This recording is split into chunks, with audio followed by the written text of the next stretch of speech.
आषाढ़ी पूर्णिमा है और ये इसका बहुत बड़ा एक महत्व है। तो ये जो है गुरु पूर्णिमा की शुरुआत कैसे हुई, इसको क्यों गुरु पूर्णिमा कहा जाता है, तो इसको धम्म चक्र प्रवर्तन क्यों कहा जाता है, इसके ऊपर मैं अपनी बात रखता हूँ। तो ये बहुत, क्योंकि ये बहुत महत्वपूर्ण विषय है और बहुत महत्वपूर्ण सवाल भी है, क्योंकि हम लोगों के कहे सुने में आकर या लोगों के जो बताते हैं वैसा सुनने पर हम कहते हैं कि आज तमाम जो है अपने अपने गुरुओं को जो है माला पहनाते हैं और फूल चढ़ाते हैं, मिठाई ले जाते हैं, ऐसा हम जो है आम जनता में जो है देखने को मिलता है। तो ये प्रॉपर्टी की शुरुआत कहाँ से हुई, कैसे हुई, इसके ऊपर मैं अपनी बात रखता हूँ। तो ये जो गुरु पूर्णिमा जो बाद में इसको गुरु पूर्णिमा बनाया गया त्यौहार को, एक्चुअली में ये पहले जो है ये धम्मचक्र प्रवर्तन दिवस के नाम से जाना जाता है।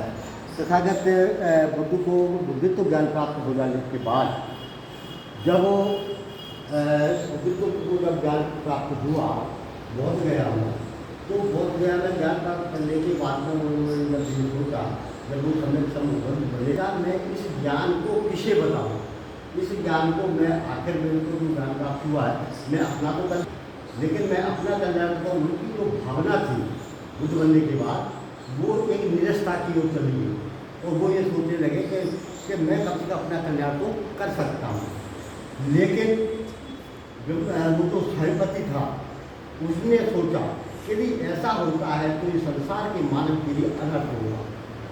इसलिए उन्होंने उनसे विनती करी कि आपको जो ज्ञान प्राप्त हुआ है आप इस ज्ञान को जो है आप ऐसे लोगों को बांटो जो मतलब दिशाहीन हैं, जो परेशान हैं, जो मन से दुखी हैं, तन से दुखी हैं, ऐसे लोगों को इस ज्ञान को आप बांटने का काम करें। उन्होंने उनकी बात को स्वीकार किया। मैं संक्षेप में आपको समझाऊँगा। तो उन्होंने इसको जो है स्वीकार किया और बोध गया से 300 मील पैदल चलकर वो जो है सारनाथ चले गए। सबसे पहले उन्होंने सोचा कि जब मेरे को ज्ञान प्राप्त हुआ तो मैं किसको बांटूं। तो उनको ध्यान आया कि मैं जो है इसको ज्ञान को जो मेरे पहले से जो जिनके पास में मैं होते आया, जिनसे मैंने ज्ञान सीखा, तो आधार कालाम जो एक बहुत बड़े संत थे जो जिनके पास में हम गए और उनसे सिद्धार्थ गौतम जब थे वो तब वो वहाँ गए और उन्होंने उनसे ज्ञान सीखा, सांख्य दर्शन का ज्ञान सीखा। तो उन्होंने उनका पता लगाया कि वो कहाँ है, तो उनको पता लगा कि वो तो गुजर चुके हैं, उनका तो शरीरांत हो चुका है।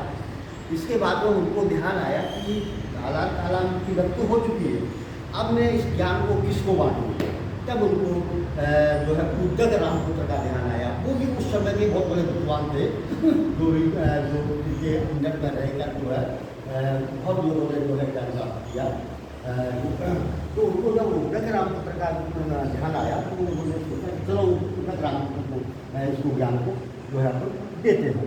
तब उनको पता लगा कि उद्गत रामपुत्र की भी मृत्यु हो चुकी थी। ऐसा उन्होंने सोचा। तब तो उन्होंने कहा कि अब इसको दे। तब उनको ध्यान आया कि मैंने जो है राजगिरी में जो है जो 5 परिव्राजक थे जो मेरे साथ जो है तपस्या कर रहे थे, मैं उनकी खोज करूं, मैं उनको सबसे पहले ज्ञान उन्हीं को दूँ। तो ऐसा उनके मन में विचार आया। तो फिर जो है वो जो है वहाँ से चले और वहाँ से 300 मील दूर सारनाथ में जाकर उन्होंने जो है इसको जो है ज्ञान देने के लिए पहुँचे। जब जो है ज्ञान में वहाँ पहुँचे तब उन्होंने जो है वो 5 परिव्राजक जो उनको मिले थे उनके नाम थे कौंडिल्य, अश्वजीत, महानाम, बप और भक्ति। ये 5 जो परिव्राजक थे, लोग ये कहते हैं, ऐसे सुनने में आता है कि वो 5 के 5 ब्राह्मण थे, लेकिन मैं ये दावा कर सकता हूँ कि वो ब्राह्मण नहीं थे। आप लोगों को अभी तक ये भ्रम होगा, आप पढ़ते हैं, आपको और लोगों को भी भ्रम है ये बात कि वो ऐसा बताते हैं कि वो 5 के 5 ब्राह्मण थे, लेकिन मेरा दावा ये है कि 5 ब्राह्मण नहीं थे, वो 3 कोली थे और 2 शाक्य थे। और इसका प्रमाण जो है आपको मिल रहा है, तो मैं बाद में आप लोगों को दे दूँगा, ठीक है ना। अब मैं बात को आगे बढ़ाता हूँ। जब उन्होंने ये सोचा, 5 परिव्राजकों को सोचा, वो जो उस समय जो राजगिरी में जो 5 परिव्राजक इनको मिले थे, उस समय जो है उसके साथ में तपस्या कर रहे थे, बगल बगल में कुटिया बना ली थी।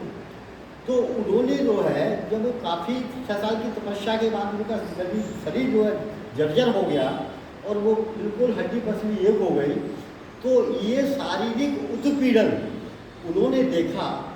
तब वो जो है वो वहाँ तपस्या करे, तो उस समय सुजाता नाम की एक कन्या आई जो जो है बोध गया के एक सेनानी की पुत्री थी, और उसने मन्नत मांगी थी कि मेरे को एक पुत्र प्राप्त होता है तो मैं जो है उसकी जो है पूजा करूँगी। तो वो जब वो अपनी दासी को वहाँ भेजती है तो उसको जो है जब भेजते हैं तो देखते हैं कि वहाँ जो वृक्ष था उसके नीचे जो है सिद्धार्थ गौतम बैठे हुए हैं।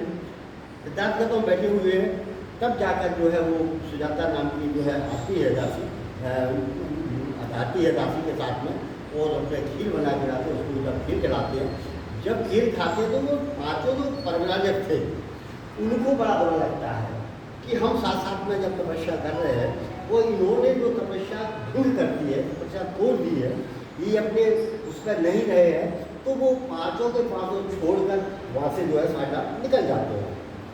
तब फिर उसके बाद में सिद्धार्थ गौतम अपना ये प्रण कर गए कि मैं जब उठूँगा तब जो है मेरे कुछ भी हो जाए, लेकिन मेरे को जब तक बुद्ध ज्ञान प्राप्त नहीं होता तब तक जो है मैं यहाँ से नहीं उठूँगा।